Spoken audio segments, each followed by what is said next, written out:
Dragon Table. I'll be going over a tutorial on how to play Lost Cities, the board game, by Reiner Knizia and published by Rio Grande Games.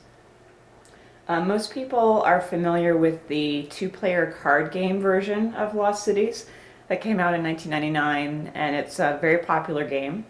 This is the board game edition that came out in 2008, so it hasn't been around as long, but still a few years, and it's for 2 to 4 players. And it's a nice small game. It's a family weight game. It's a really good crossover game. I've played it with 2 to 4 players. I've played it with people who game a lot. I've played it with people who don't game at all, and it always translates really well. There just doesn't seem to be a lot of information out there about it, and that's why I thought it would be good for this tutorial series. So let's take a look. This is Lost Cities, set up for a 3-player game. Each person has 4 adventurers that are this size, and 1 researcher. That's the big guy, and he's worth twice as many points when you're scoring. Everybody has been dealt a hand of 8 cards, and I'll show you what they look like. Cards look like this. They have different colors. They're numbered from 0 to 10 in each color. And you'll be playing them in order to move your pieces around the board.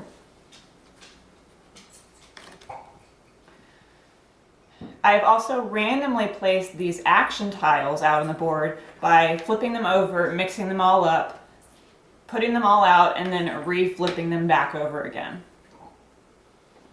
And I'll show you how the action tiles work in just a minute. So the point of the game is to collect victory points, and you do that during 3 expeditions. If you don't have time for a full game, or if you're playing, say, with smaller kids who don't have the attention span for a full game, you can play a game with 1 expedition in it, and that would score a little bit differently. But the full game is 3 expeditions long, and it's like playing 3 rounds. So on your turn, you can play a card.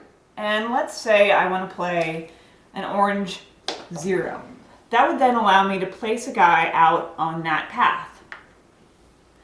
I would then either draw a card from the top of the deck to replace it, or pick up a card from one of the discard piles that you won't have out at the beginning of the game, because no one discarded any cards yet. Then when it comes around to my turn again, I can play another card of the same color, but it has to be higher than the card that I've played before. It does not have to be sequential. I do not have to play a 1, but I do have to play something higher than a 0. So let's say I have a 3, and I play a 3. That allows me to move 1 farther along the path. I'll then do again, draw up, or take from a discard pile. Now let's say it got around to my turn again, and I didn't have any cards to play. For instance, in this situation, I actually have 2 green 6s in my hand. And you can't ever use 2 of the same card, because each time you play cards to go along a path, you can only do it once. You can only have guys, you can't ever have 2 guys on the same path. They have to go on different paths.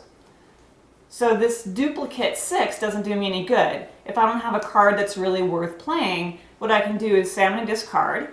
You discard that card, you start a pile of greens, and then you can either draw from the top, which would be my only choice in this case, or as the game progresses, you'll have multiple piles of cards out, discards that people have thrown away during the game, and you can choose to take one of these cards from the top of the pile if you want. At the beginning of the game, you want to be careful about throwing away low cards, because most people are looking for low cards at the beginning of the game. If you're having to start a path with, say, a green 6, and the cards only go up to 10, that's only 4 spaces that you're going to be able to move along that path, unless you get pretty lucky. So most people are going to be looking for lower cards. If you discard one, you're giving someone else the chance to pick it up. So I'm going to take these cards back because they were in my hand.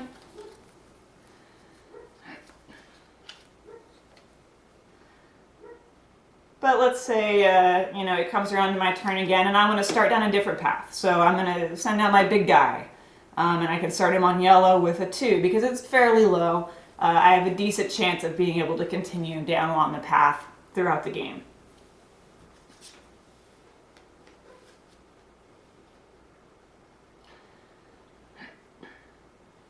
And what's also going to happen is other people are going to be doing the same thing. They're going to be playing cards. Let's say he plays a 1 and he goes out there. And then later maybe he plays a 3 and gets on the blue line. It's not a reference to the DC Metro, I swear. Maybe he gets one over there too. Meanwhile, there's also discarding going on, or drawing up our other cards. This guy's got some duplicate cards, so he might want to draw up. Maybe he wants to send a guy down the blue line. Maybe he's desperate, so he plays a 4 on top of a 0, just so he can move his guy another spot. Because what just happened there is he got to this tile first, which you probably can't see, it's in the shadow. This action tile. And now I'm going to go over what these action tiles do. When you get to one of these action tiles, I will go in, we'll do a close-up on them. This action tile is an arrow. If you get to it, it allows you to move any one of your guys one additional space. You can either move the guy who triggered the action, or you can move one of your other guys. Sometimes that means that you'll get to move another guy to another space with an arrow, and that's a big benefit. This is a victory point tile. If you land on one of these, you will get the victory point token that goes along with it, and that you will get to keep and place in front of you face down and score at the end of the game. And they're in their 5s, 10s, and 15s out there on the board. And I should note that both of the arrow and the victory point tiles stay on the board after they've been encountered, so another player can encounter them. This is an artifact. If you encounter an artifact, you actually do get to remove it from the board, and you get to place in front of you one of these artifacts, which will score at the end of the game. They're very important, and I will explain them when we get to endgame scoring. So the expedition ends when 5 total guys have crossed the bridge on these paths. And they don't have to cross all the bridges. Obviously, nobody down here has crossed a bridge. But 1, 2, 3, 4, 5 guys have crossed the bridge. In that case, the expedition then ends. The other way an expedition can end is if you get to the bottom of the deck of cards, because you do not reshuffle. At the end of the expedition, you score based on where your guys have ended up. And this is when it's important to keep in mind that your big guy scores twice as many points. So let's look at the white ones. Let's see, I have a 5 here. And this is a big guy, and he is on a -10, so that would be -20 points because he's a big guy. So now I'm down to -15. Hooray. This is a 30, so that would put me in the positive with 15. And then this guy is on a 50, so that would give me 65 points total. And what I would then do is take, say, a 50 chip, a 10 chip, and a 5 chip, place them face down in front of me, and then I would save those, and those would be counted at the end of the game. The brown guy scoring, he would have, let's see, he's got 30 here. This is his big guy on a 30, so that would give him 90 total. And then 15, that would be 105. And he's got one on a -10, that would give him 95 total points. That's not bad. And just for, examples, let's say 10, and this is -15, so that's -5. This guy's on a 50, that would be -40, or that'd be 45 total points, because he didn't get his professor out to count, or his researcher out. That would count as double. At the end of the expedition, everybody gets their guys back. All the tiles get flipped over and mixed up again. All the cards get put back and shuffled really well because they will have been in stacks of the same color, so it's important to shuffle, do a good job shuffling. And then you do it again 2 more times so that you do 3 total expeditions. At the end of the game,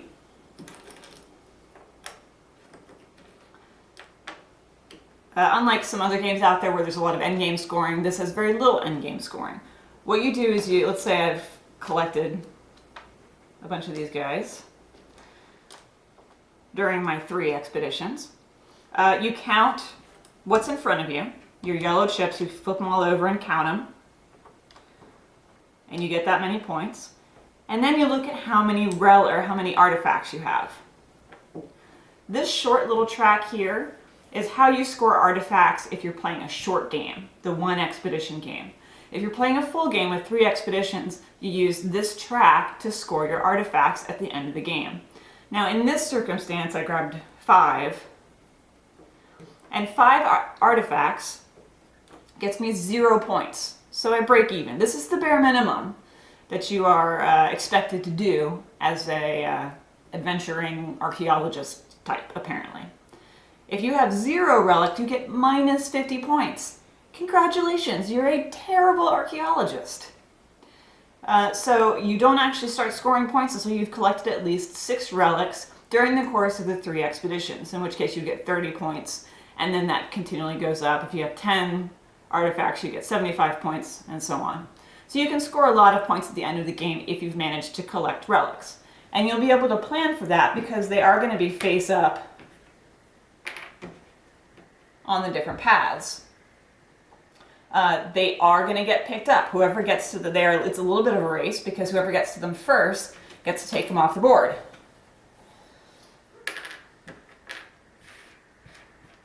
But that is about it. It is not a complicated game.